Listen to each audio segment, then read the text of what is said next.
செல்வம் எவ்வளவோ எடுத்து சொல்லி இங்க முத்துக்கிட்ட புரிய வைக்கிறாங்க. முத்து அவசரமா வீட்டுக்கு போறாங்க. மீனா கிளம்பு மீனா அப்படின்னு சொல்ல, அதுக்கு மீனாவும் எங்கங்க அப்படின்னு சொல்லி கேட்க, நீ கிளம்பு மீனா அப்படின்னு மீனாவை அவசரமா வீட்டிலேருந்து வெளியே கூட்டிட்டு போகவும் செய்றாங்க. போகும்போதே மீனாவும் எங்க கூப்பிட்டு போறீங்க அப்படின்னு கேட்க, நீ வெயிட் பண்ண மீனா அப்படின்னு சொல்லி ஒரு கோவில் பக்கத்துல இடத்துக்கு தான் கூட்டிட்டு போறாங்க. இங்க எதுக்கு கூட்டிட்டு வந்தீங்கன்னு மீனா கேள்வி கேட்டுட்டு இருக்கும் போதே அங்க கிருஷோட பெரியம்மா பெரியப்பா 2 பேருமே வந்துடுறாங்க. அவங்க 2 பேரையும் பார்த்ததும் மீனாவுக்கு ரொம்ப அதிர்ச்சியா இருக்கு.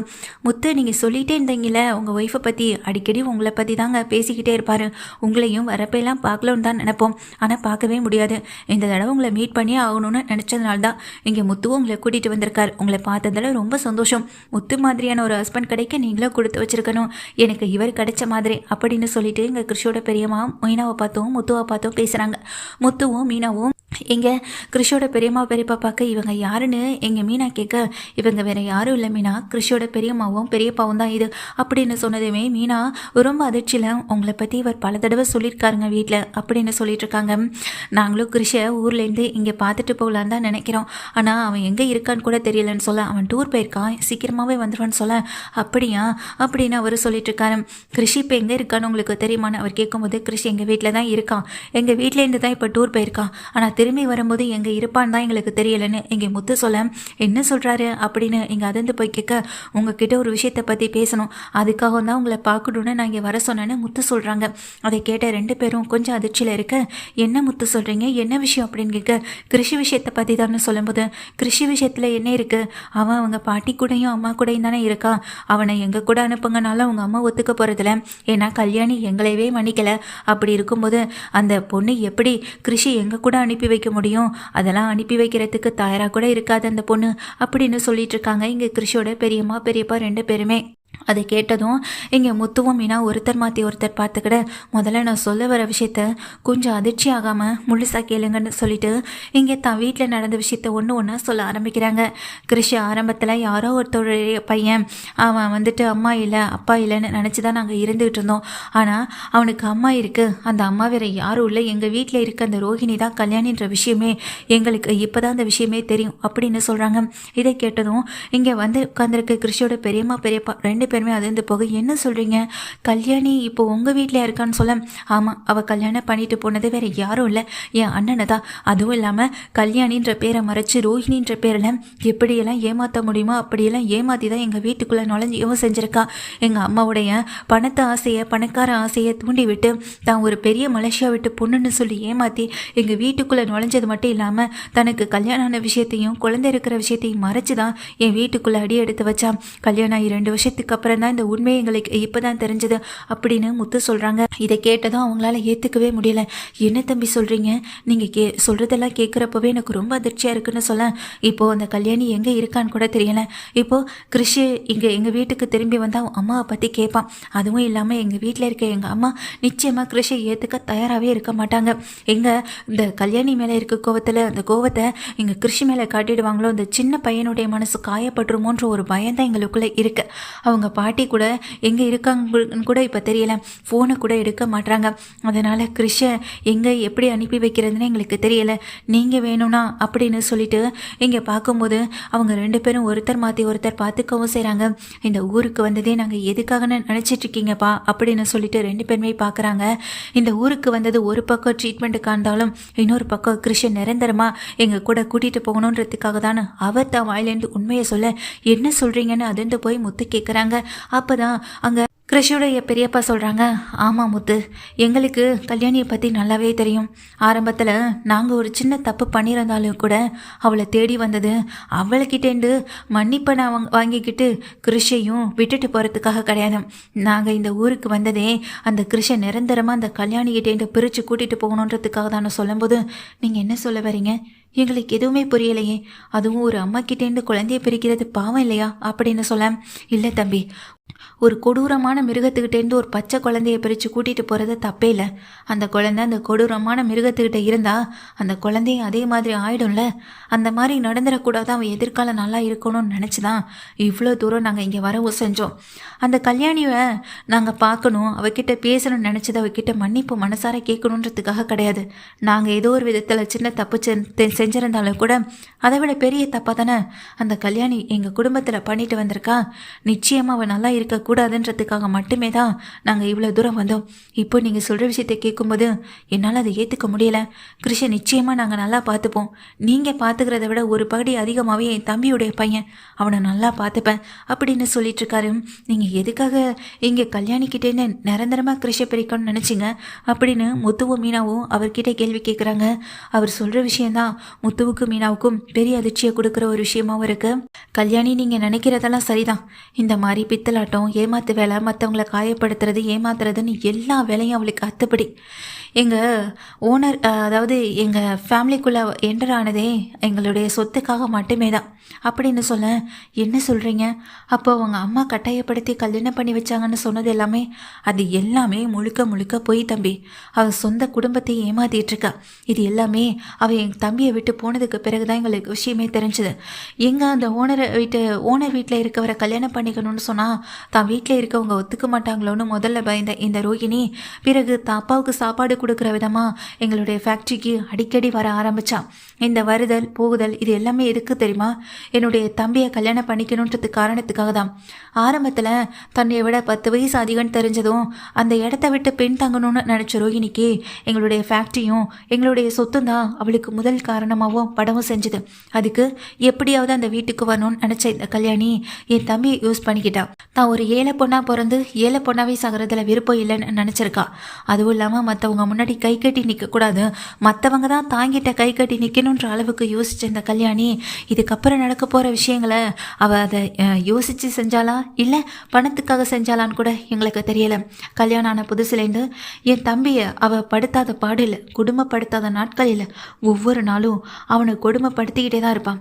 கொஞ்சம் கொஞ்சம் இங்கே தண்ணிக்கு அடிமையாக இருந்த அவன் நாள் ஆக ஆக இந்த ரோஹிணியாலேயே மதுவுக்கு மிகவும் அடிமையாயிட்டான். அந்த அடிமைத்தனம் தான் அவனை இந்த அளவுக்கு கொண்டு போய் விடவும் செஞ்சிருக்கு தம்பி. அது மட்டும் இல்லை தம்பி, ரோஹிணி நீங்களும் நானும் நினைக்கிற மாதிரி சாதாரண ஆளு நினச்சிட்டு இருக்கலாம். அவள் வாழ்க்கைக்காக என்ன வேணாலும் செய்யக்கூடியவளாக இருக்கலாம், உண்மைதான். அவளுடைய சொத்துக்காகவும் பணத்துக்காகவும் என்ன வேணாலும் செய்யக்கூடிய ஆளு தான் இவன். இப்போது என் தம்பி மூலமாக பிறந்த குழந்தை கிருஷிக்கு சொத்தில் எல்லா பங்கும் இருக்குன்னு அவளுக்கு ஒரு பக்கம் இங்கே நினைப்பு வந்தாலும் இன்னொரு பக்கம் அந்த சொத்தை கேட்டு வரத்துக்கு தயங்கி நிற்கிறதுக்கு காரணம் என்னன்னு நீங்கள் நினைக்கிறீங்க? இத்தனை வருஷமாக அவள் எங்களை தொடர்பு கொள்ளாமல் இருக்கிறதுக்கு காரணம் என்னன்னு நீங்கள் நினைக்கிறீங்க அப்படின்னு சொல்ல, எல்லாமே நீங்கள் 2 பேரும் அந்த கல்யாணியை வீட்டை விட்டு துரத்துனது தானே அப்படின்னு சொல்ல, இல்லை தம்பி அதுக்கான மன்னிப்பை நாங்கள் பல தடவை கேட்டுட்டோம். ஆனால் எங்களுக்கு தெரிய வந்த விஷயம் இப்போ தான் உங்ககிட்ட நான் சொல்கிறேன் அப்படின்னு சொல்கிறாங்க.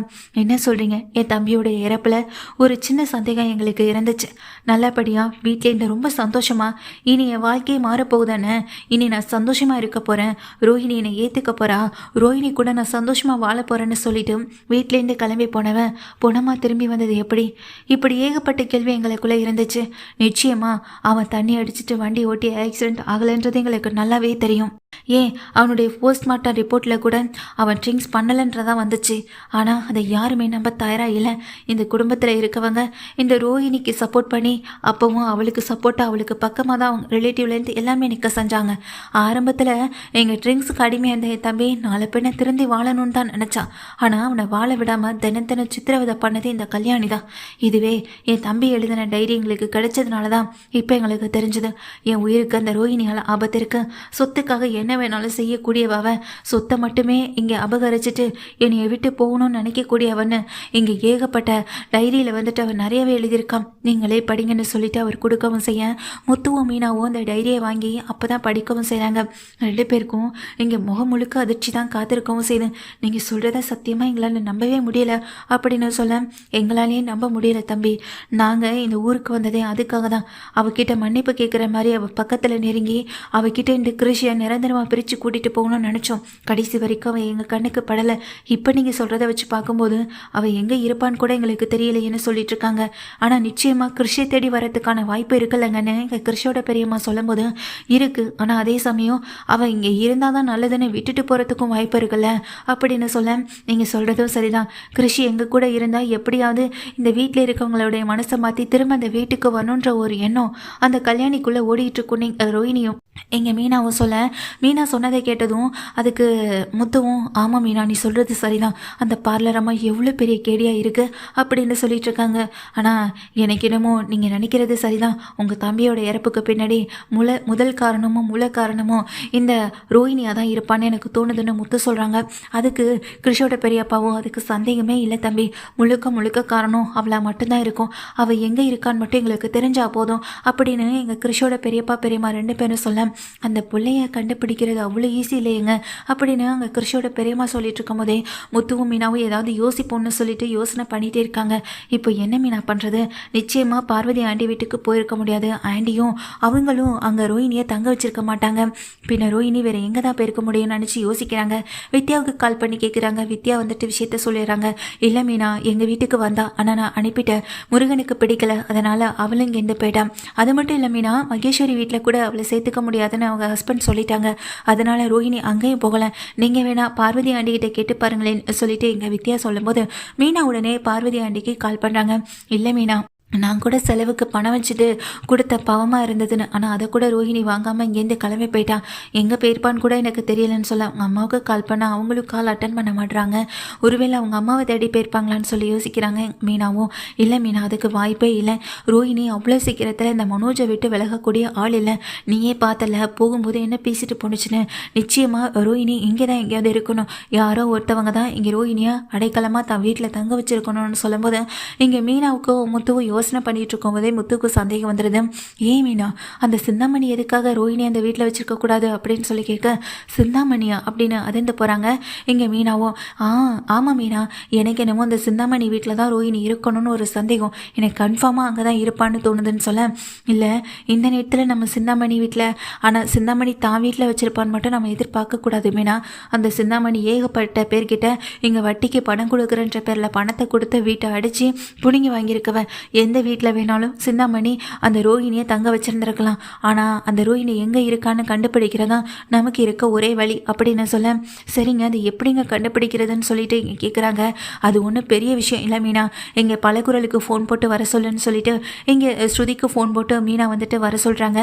ஸ்ருதியுமே எங்கள் மீனாவும் முத்து இருக்க இடத்துக்கு வர, எனக்கு ஒரு உதவி பண்ணணும் அப்படின்னு மீனாகிட்டையும் முத்துக்கிட்டையும் மீனாவும் முத்துவும் கேட்குறாங்க ஸ்ருதிக்கிட்ட. ஸ்ருதியும் சொல்லுங்க அப்படின்னு கேட்குறப்போ அதுக்கு முத்து சொல்கிறாங்க, இல்லை எனக்கு நீ ஒரு குரலில் வந்துட்டு இங்கே சிந்தாமணிக்கிட்ட பேசணும் அப்படின்னு சொல்ல, என்ன விஷயம்னு சொல்லி கேட்குறாங்க. சிந்தாமணிக்கிட்ட நீ ரோஹிணி குரலில் பேசணும்னு சொல்ல, அதுக்கு என்ன முத்து தாராளமாக பேசிடலான்னு சொல்லிட்டு ஃபோன் போடுறாங்க. உடனே அட்டன் பண்ணுற சிந்தாமணியும் ஹலோ யாருன்னு கேட்குறப்போ, நான் தான் ஆண்டி இங்கே ரோஹிணி பேசுகிறேன்னு சொல்ல, என்னம்மா கண்ணு இப்போ தானே உன்னை நான் புது வீட்டுக்கு அனுப்பி வச்சேன், என்னாச்சுமா அப்படின்னு சொல்லும்போது, ப்ளீஸ் ஆண்டி சீக்கிரமாக வாங்க ஆண்டி, எனக்கு ஒரு பெரிய பிரச்சனை ஆண்டி, இந்த வீட்டில் எனக்கு ரொம்ப பெரிய பிரச்சனை ஆண்டி அப்படின்னு சொல்கிறாங்க. என்னாச்சுமா கண்ணு, ஏதாவது பிரச்சனைனா யாரும் வந்திருக்காங்களான்னு சொல்ல, ஆண்டி சீக்கிரம் வாங்க ஆண்டி அப்படின்னு சொல்லிட்டு இங்கே ஃபோனை கட் பண்ணிடுறாங்க. என்னாச்சு, எதுக்கு இந்த பிள்ளை இப்போ கால் பண்ணி இப்படி சத்தம் போடுது? சரி உடனே வண்டியை விடுன்னு இங்கே சிந்தாமணி தன்னுடைய வண்டியை இங்கே விட வைக்க, அதே நேரத்தில் செல்வத்தை வச்சு சிந்தாமணி போகிற இடத்த கண்காணிக்க சொல்கிறாங்க. இப்போது கன்ஃபார்ம் ஆகிடுச்சு, சிந்தாமணி பொறுப்பில் தான் இந்த ரோஹிணி இருக்கான்றதை முத்துவும் மீனாவும் கன்ஃபார்ம் பண்ணிக்கிறாங்க. செல்வமும் அந்த சிந்தாமணியை ஃபாலோ பண்ணிகிட்டே போக ஒரு வீட்டுக்கிட்ட போயிட்டு ஸ்டாப் ஆகிற வண்டி அந்த அட்ரஸை வந்துட்டு லொக்கேஷனை முத்துவுக்கு அனுப்பிவிட, கிளம்பு மீனா அப்படின்னு சொல்லிட்டு கிளம்புறாங்க. முத்துவும் மீனாவும் அங்கே கிருஷோட பெரியம்மா பெரியப்பா 2 பேருமே தன்னுடைய காரில் கூட்டிக்கிட்டு நேராக அந்த இடத்துக்கு போகிறாங்க. ரீச் ஆகிடுறாங்க. உள்ளே போன சிந்தாமணியும், இப்போ எதுக்கு கண்ணு ஃபோன் பண்ண அப்படின்னு சொல்ல, நான் எதுவும் ஃபோன் பண்ணலையே ஆண்டி அப்படிங்கிறாங்க.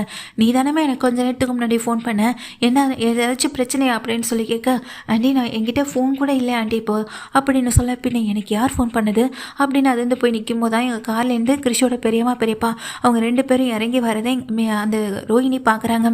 யார் நீங்கள், யார், உங்களுக்கு என்ன வேணும் அப்படின்னு சொல்லி கேட்க, எங்களுக்கு தேவையானது நீங்கள் கிடையாது அப்படின்னு இங்கே சிந்தாமணியை ஒரு பக்கம் பக்கம் தள்ளி விட்டு 2 பேருமே அந்த ரோஹிணி பக்கத்தில் போகிறாங்க. என்ன ரோஹிணி எப்படி இருக்குன்னு சொல்லி கேட்க, அது அப்படின்னு சொல்லி தயங்கி நிற்க, அங்கே நிற்கிற கிறிஷோட பெரியம்மா என்ன பண்ணுறாங்க, கல்யாணி கணத்தில் பல்லான்னு ஒரு அறையை விடவு செய்கிறாங்க.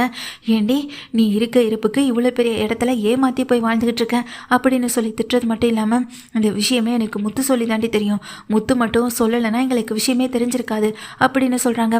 அந்த முத்து திரும்ப திரும்ப என் வாழ்க்கையில் விளையாடிக்கிட்டே இருக்கான் அப்படின்ற ஒரு கோவம் இந்த கல்யாணிக்கு இருக்கவும் செய்யுது. அதே நேரத்தில் முத்துவும் மீனாவும் பக்கத்தில் இறங்கி வராங்க.